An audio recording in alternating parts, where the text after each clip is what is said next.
कल्याण जी भाई, किसी ने सच कहा है, अगर पेट में दाना पानी ना हो तो रात को नींद उड़ जाती है। क्यों बे उजड़े चमान सुनाता किसको है? तेरे पास उधार मांगने नहीं आया। लाखों लोग सड़क पर भूखे सोते हैं, एक दिन भूखा सो जाऊंगा, मर नहीं जाऊंगा। और ज्यादा बकवास मत कर, सर पर 2 छाप बचे हैं ना, वो भी उखाड़ दूंगा। आई तुझा प्रताप बीड़ी જોઈએ? साला एक बार बीड़ी क्या मांगी, भिखारी समझता है क्या? ये ले, पूरा डाल ले, सवारी खामाल से ले। राख मारा क्या भोग लगे, सुतेला सापने जगाड़ी। बीड़ी જોઈએ? मैं आपके लिए खाना लाया हूँ।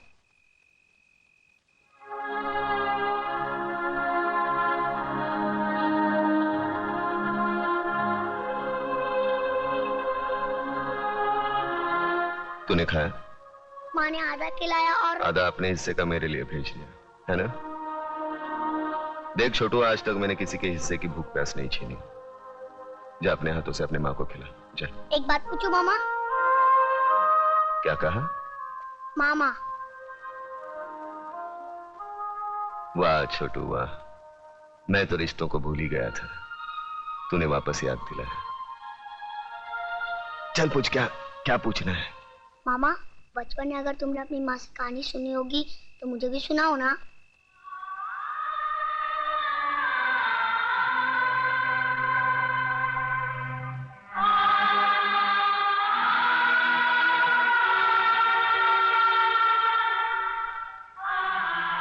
जा अपनी माँ को खाना खिला, जा। सुनाओ ना कहानी। छोड़ो मुझे। चल जा हरामजादी, मैं देखती हूँ तू कैसे नहीं जाती। छोड़ दो मेरी माँ को, छोड़ दो। छोड़ो मुझे। डाल दो साले की जिप में। मामा मेरी माँ को बचा लो। बचाओ वरना लोग उसे उठा के लेके जाएंगे। मामा बचा लो मेरी माँ को, बचा लो मेरी माँ को, बचा लो मेरी माँ को, वरना लोग उसे उठा के लेके जाएंगे। बचा लो मेरी माँ को, मामा बचा लो मेरी माँ को।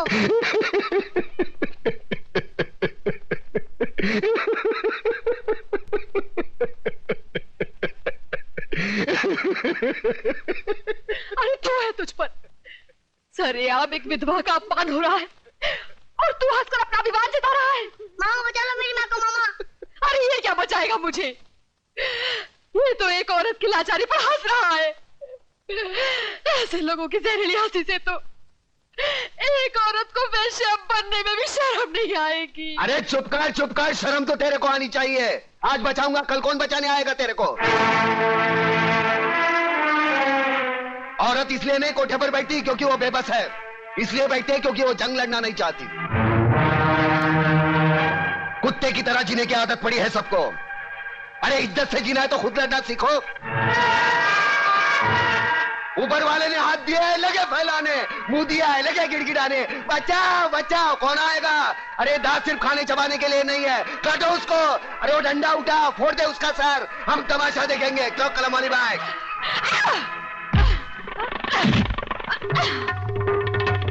एक औरत को धंधे पर बिठाना चाहते हो तुम?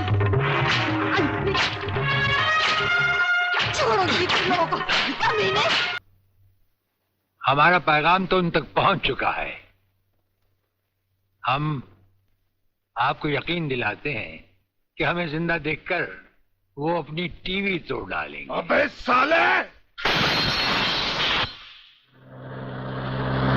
सर ये क्या है?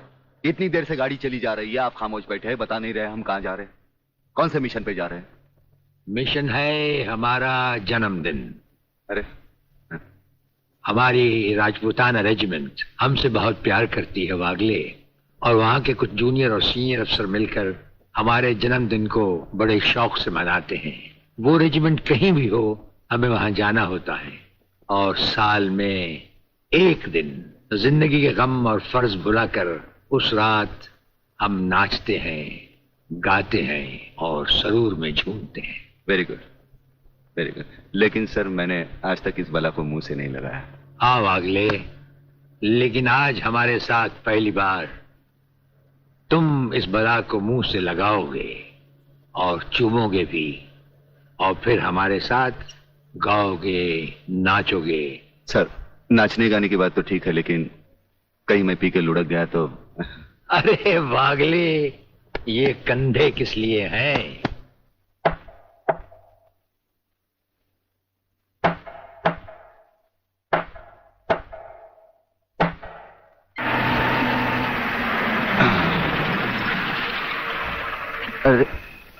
काय को उछल रही है?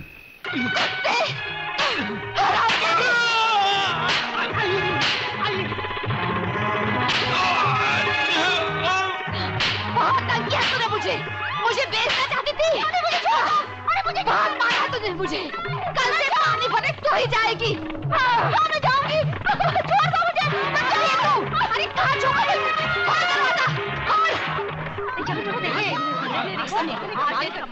देखा प्रताप, देखिए अपनी जुबान की ताकत। इन लोगों में क्रांति की ज्वाला सिर्फ तुम जगा सकते हो। अरे छोड़ना ज्वाला की बात, यहाँ बीड़ी जलाने के लिए माचिस दूसरे के पास मांगनी पड़ती है। क्रांति की बात एक होने पे तेरा बाप हूँ। चलो चलो भाई, अपने अपने घर पे जाओ। चलो।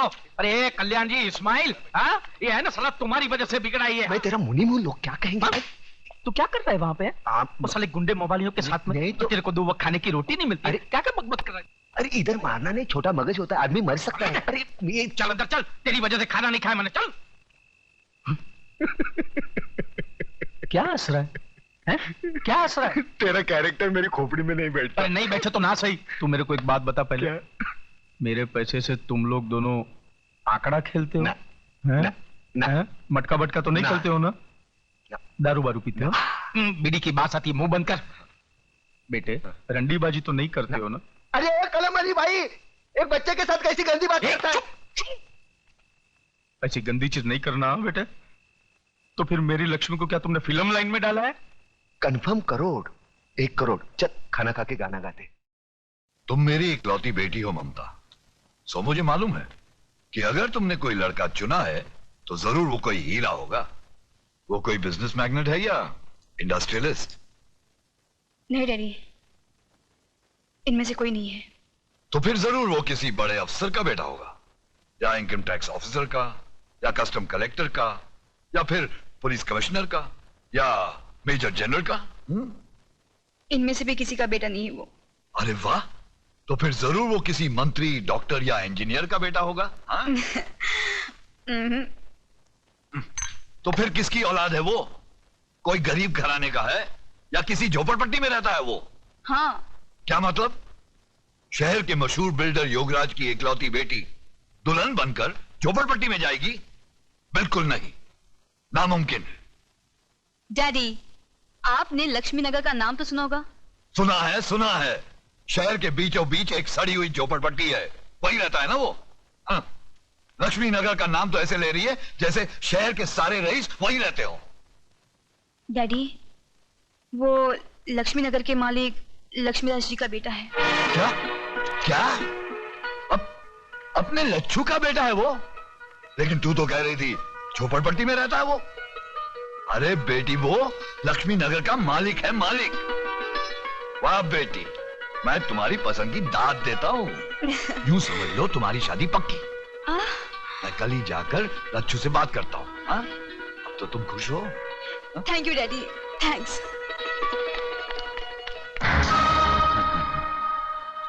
वाह बेटी वाह, क्या सही निशाने पे तूने तीर मारा है। लक्ष्मी नगर पर योगराज नगर बनाने का बहुत पुराना सपना था मेरा। आज तेरी वजह से वो सपना पूरा होते हुए नजर आ रहा है मुझे। लच्छू योगू, अरे योगू मेरे यार। अरे तू तो बिल्कुल वैसा का वैसा ही लगता है, एकदम दुबला पतला। हा? मैंने तो सोचा था कि आदमी के पास पैसे आ जाए तो बड़ा झाड़ा मोटा हो जाता है। अरे यार, तुझे देखकर अपना बचपना याद आ गया। याद है तुझे, तू कैसे छोटे छोटे मिट्टी के घर बनाता था? हा? और आज शहर की ऊंची ऊंची बिल्डिंगें बनाने वाला योगराज बिल्डर। अरे बातें छोड़, ये ज्ञानचंद जी हैं। अरे ज्ञानचंद के ज्ञान के बारे में तो मैं बहुत कुछ सुन चुका हूँ। तुम्हारे कारोबार का काला सफेद कोई भी काम इनके ज्ञान के बाहर थोड़ी है कि नहीं? कंगी अंदर अंदर रखो, बहुत बुरी आदत है इसकी। आइए आइए, आओ आइए, बैठिए आइए। हाँ तो भाई साहब बोलिए, क्या पियेंगे, गरम ठंडा? कुछ नहीं, मैं ओवल्टीन पीऊंगा। नहीं, वो घर में नहीं है। ये एक और बुरी आदत है इसकी। देख लच्छू, हाँ। तू तो मुझे बचपन से जानता है, मैं घुमा फिरा के बात नहीं करता। बराबर। देख, तेरा एक बेटा है, हाँ। मेरी एक बेटी है। हाँ। जो कुछ भी तेरा है वो मेरा है, और जो कुछ भी मेरा है वो समझ ले तेरा है। यानी तेरा जो कुछ भी है वो मेरा है? हाँ। वो कैसे? सीधी सी बात है लच्छू, मेरा सारा माल मेरी बेटी का, मेरा मतलब है शादी के बाद तो दामाद का ही हो जाएगा ना। देख भैया, ये तो लेन देन की बात करेगा तो तेरी मेरी नहीं जमेगी। ये लो। इसलिए मैंने अपने बेटे को पहले से ही घर के बाहर भेज दिया है। अरे यार, तेरी बेटी मेरी बेटी जैसी है, एक साड़ी में विदा कर देना, मुझे दहेज में फूटी कौड़ी भी नहीं चाहिए, समझा? वाह। नहीं। और दिन रात एक करके जो मैंने दुनिया भर की दौलत कमाई है वो किसके लिए? मुझे नहीं मांग। देख, मैंने तो फैसला कर लिया है, 1 करोड़ नगद मैं ममता को दूंगा ही। 1 करोड़ नगद? 40-50 लाख रुपए के गहने और फिर एक छोटा सा बंगला 3 करोड़ का, ये सब मैंने अपने बेटी के नाम कर दिया है। 40-50 के गहने मतलब 1.5 करोड़ और 3 का बंगला 4.5 करोड़। बाकी उसके बैंक के खाते में कुछ 2-3 करोड़ रुपए तो जमा है ही। अब बाप बनकर मैं उस पर नजर थोड़ी ना रख सकता हूं। 3 करोड़ का तो बैंक बैलेंस 7.5 करोड़। अब जिंदगी भर दूसरे लोगों की शादी पर पैसा मैंने बांटा, हाँ। अब अपनी बेटी की शादी पर वो लोग पैसा देंगे ही ना। हाँ हाँ, क्यों नहीं देंगे। यूं समझ ले कुछ 40-50 लाख रुपए तो हो ही जाएंगे। 40-50 की बख्शिश यानी 7.5 और 50, 8 करोड़ की लक्ष्मी। देख, अब तू ना करके दोनों प्यार करने वालों का दिल मत तोड़ देना। अरे मैं कैसे ना कह दूं भैया, लेकिन हाँ यार, ना का फैसला तो तेरी मर्जी से ही होगा ना। मैं तो अपनी बच्ची के लिए कुछ भी कर सकता हूँ। बस तू जब हाँ कहेगा हम दोनों की शादी कर देंगे। क्या बकते हो? किसने बताया तुम्हें?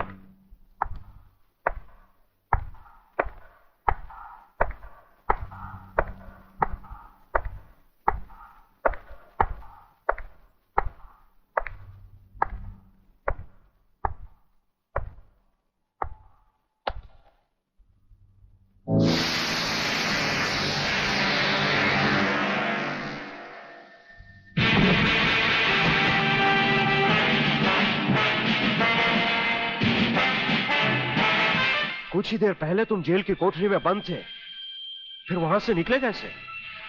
और अपने ये कपड़े पहनकर यहां किसके हुक्म से आए? हम अपने हुक्म के खुद मालिक हैं। हम अपने हुक्म से ही अंदर आए थे और अपने ही हुक्म से बाहर चले जाएंगे, तुमसे अच्छी तरह मिल लेने के बाद। तुम्हें अच्छी तरह मालूम होना चाहिए कि तुम किसके सामने बैठे हो। हमें मालूम है, इसीलिए तो जूते तुम्हारे मुंह के सामने रखे हैं। तुम जैसे गद्दारों से हम नहीं, हमारे जूते ही मुंह लगाते हैं। सूर्यदेव सिंह! ब्रिगेडियर सूर्यदेव सिंह, भूल कैसे गए? हम आज भी ब्रिगेडियर हैं, कल भी ब्रिगेडियर थे। जेल में आना तो एक नाटक था तुम जैसे मुजरिम तक पहुंचने के लिए। और ये रहे तुम्हारे काम के कागज, ये हमारा रिहाई का ऑर्डर और ये है तुम्हारी गिरफ्तारी का वारंट।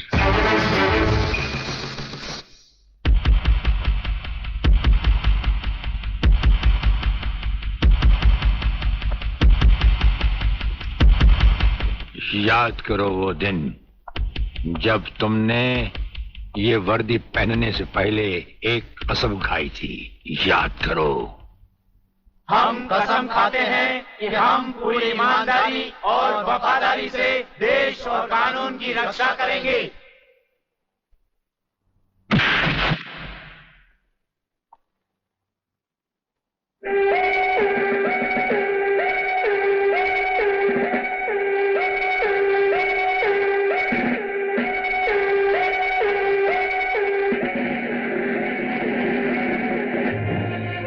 इन नंगों की बारात में ये वर्दी वाला दूल्हा नहीं जाएगा वागले, इसके भी कपड़े उतार डालो।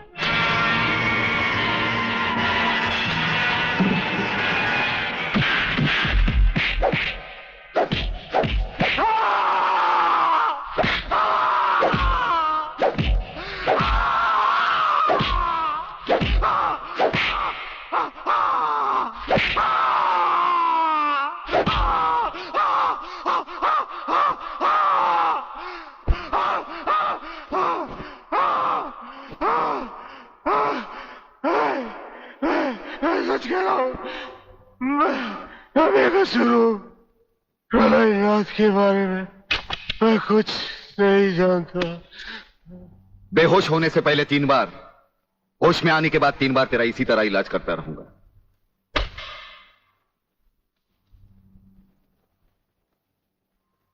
साथियों, तुम लोगों को शायद ये मालूम नहीं कि ये प्राइवेट और इमरजेंसी मीटिंग मैंने क्यों बुलवाई। इसलिए कि सूर्यदेव सिंह जेल से छूट चुका है और अब वो खतरा बनकर हम सबके सर पर मंडरा रहा है। मगर 1 साल से पहले वो छूट कैसे गया? उसका जेल जाना एक नाटक था कादर। उसने जेलर और हमारे 4 खूंखार कातिलों को गिरफ्तार करके किसी ऐसी जगह छुपा दिया है कि जिसके बारे में पुलिस डिपार्टमेंट को तो क्या, मुझे भी मालूम नहीं। जीवनलाल, मेरे 4-5 आदमियों को गिरफ्तार करके अगर वो मुझ तक पहुंचने का ख्वाब देख रहा है तो उसका ये ख्वाब मैं कभी भी पूरा नहीं होने दूंगा। अब सूर्यदेव सिंह नाम का बिल फाड़ना ही पड़ेगा। अगर मगर कुछ नहीं चलेगा जीवनलाल। अब 15 अगस्त को ज्यादा दिन नहीं है। जानते हो, सूर्यदेव सिंह हमारे लिए बहुत बड़ा चैलेंज है और बड़े से बड़े चैलेंज के साथ टकराने का प्रलयनाथ को शौक है। तुम तुम्हारी मिनिस्ट्री संभालो, सूर्यदेव सिंह को आज से मैं संभालूंगा।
ड्राइवर, गाड़ी को फौरन किसी गटर के ढक्कन पर खड़ा करो। इसमें बम लगाया जा चुका है। Yes sir. बहादुर, काला बटन खींचो।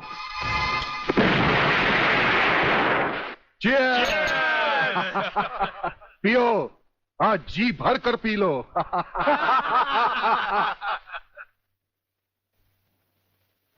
स्वामी जी, ये सुखद समाचार टीवी पर भी तो सुन ले। हाँ, ऑन करो। आज सदन के दोनों पक्षों ने इस हत्याकांड की तीव्र आलोचना की। इस हत्याकांड के षड्यंत्र के बारे में हमारी विशेष संवाददाता मोना अलवी की एक रिपोर्ट। आज दोपहर ब्रिगेडियर सूर्यदेव सिंह अपने विशेष दस्ते के साथ भोजन के लिए रवाना हुए। अचानक उन्हें अपनी कार में सिग्नल सुनाई दिया, जो कार में बॉम्ब रखे जाने का संकेत देता है। सूर्यदेव सिंह ने अपनी गाड़ी एक गटर के ढक्कन पर रुकवाई और अपने विशेष दस्ते के ब्लैक कमांडो से ये काला बटन खींचने को कहा। इससे गाड़ी के नीचे का हिस्सा साइड में खिसक गया और धमाके से पहले ही ब्रिगेडियर सूर्यदेव सिंह अपने आदमियों के साथ ही भूमिगत हो गए। तो इस तरह उन्होंने अपनी समझदारी और बहादुरी से अपनी और अपने आदमियों की जान बचाई। तो आइए आज हम ब्रिगेडियर सूर्यदेव सिंह से आपका साक्षात्कार कराएंगे।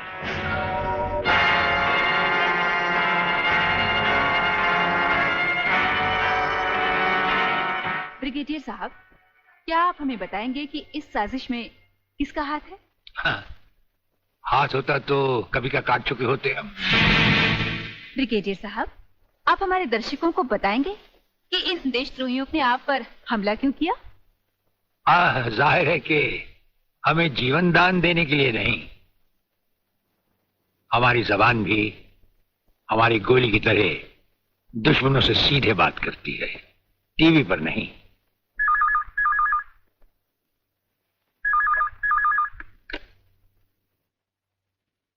हेलो। ज्यादा आंखें फाड़ कर हमारा न्यूज देखोगे तो जल्दी अंधे हो जाओगे। ये समाचार देखने का नहीं, पैगाम सुनने का वक्त है।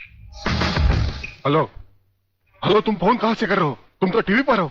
हम टीवी पर भी हैं और हमारे घर पर भी। गेंडा स्वामी, ये टाइम बम का खेल हम तब से खेल रहे हैं जब तुम्हारे बाप दादा अपने बालों में खिजाब लगाते थे।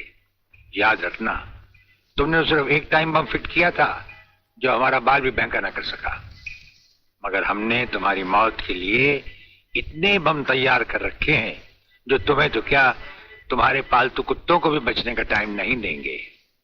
ब्रिगेडियर साहब, क्या आप उन देशद्रोहियों को कोई पैगाम देना चाहेंगे? पैगाम? हमारा पैगाम तो उन तक पहुंच चुका है। हम आपको यकीन दिलाते हैं कि हमें जिंदा देखकर वो अपनी टीवी तोड़ डालेंगे। अबे साले! सर ये क्या है? इतनी देर से गाड़ी चली जा रही है, आप खामोश बैठे हैं, बता नहीं रहे हम कहां जा रहे हैं, कौन से मिशन पे जा रहे हैं? मिशन है हमारा जन्मदिन। अरे, हमारी राजपूताना रेजिमेंट हमसे बहुत प्यार करती है वागले, और वहां के कुछ जूनियर और सीनियर अफसर मिलकर हमारे जन्मदिन को बड़े शौक से मनाते हैं। वो रेजिमेंट कहीं भी हो, हमें वहां जाना होता है, और साल में एक दिन जिंदगी के गम और फर्ज भुलाकर उस रात हम नाचते हैं, गाते हैं और सरूर में झूमते हैं। Very good, very good. लेकिन सर मैंने आज तक इस बला को मुंह से नहीं लगाया। हाँ वागले, लेकिन आज हमारे साथ पहली बार तुम इस बला को मुंह से लगाओगे और चूमोगे भी, और फिर हमारे साथ गाओगे, नाचोगे। सर नाचने गाने की बात तो ठीक है, लेकिन कहीं मैं पी के लुढ़क गया तो। अरे वागले, ये कंधे किस लिए हैं?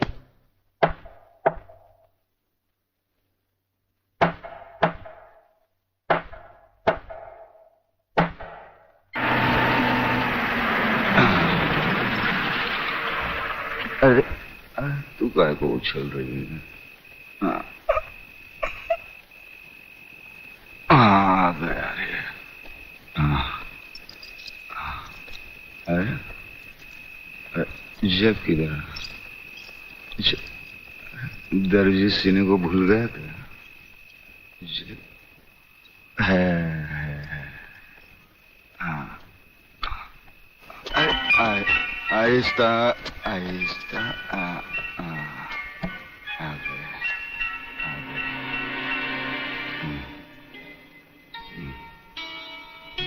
अरे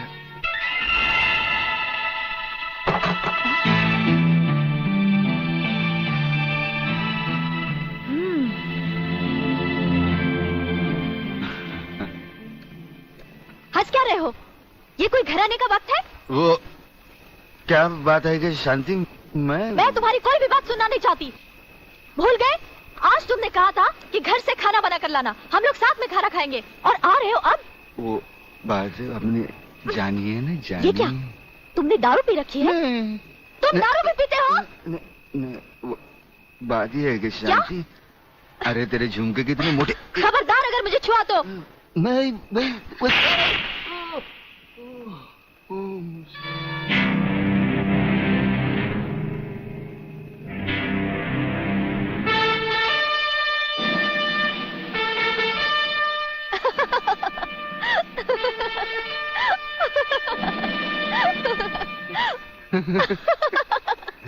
अरे ये तुम्हें क्या हो गया है? ऐसा नीला। अरे नीला ब्लाउज। ये क्या कर रहे हो?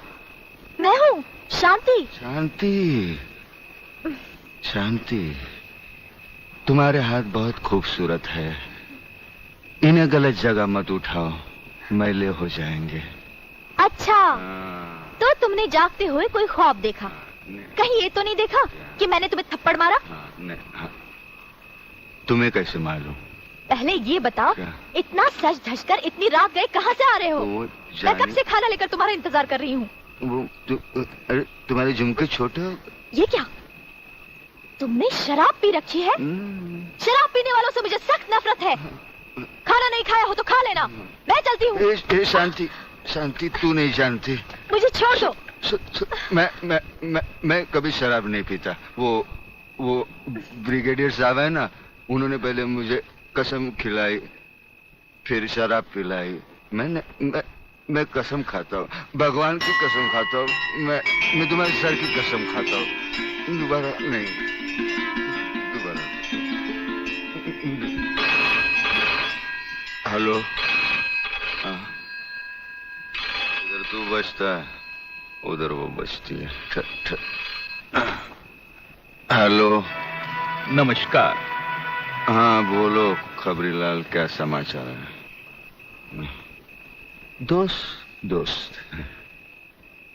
आज रात के खास समाचार ये हैं कि प्रोफेसर रंगास्वामी का अपहरण को बंद नहीं किया है, और हमारे विशेष संवाददाता के अनुसार आपके ऊपर किसी भी समय दुश्मनों का जानलेवा हमला होने की संभावना।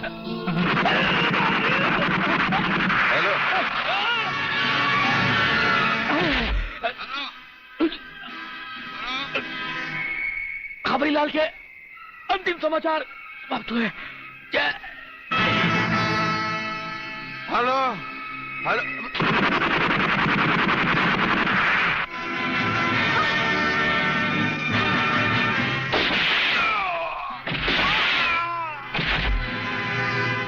आंडू पांडू समझा क्या? मराठा है भाई।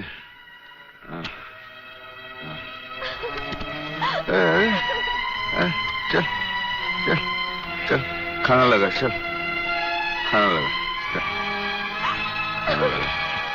गुदगुदी होते।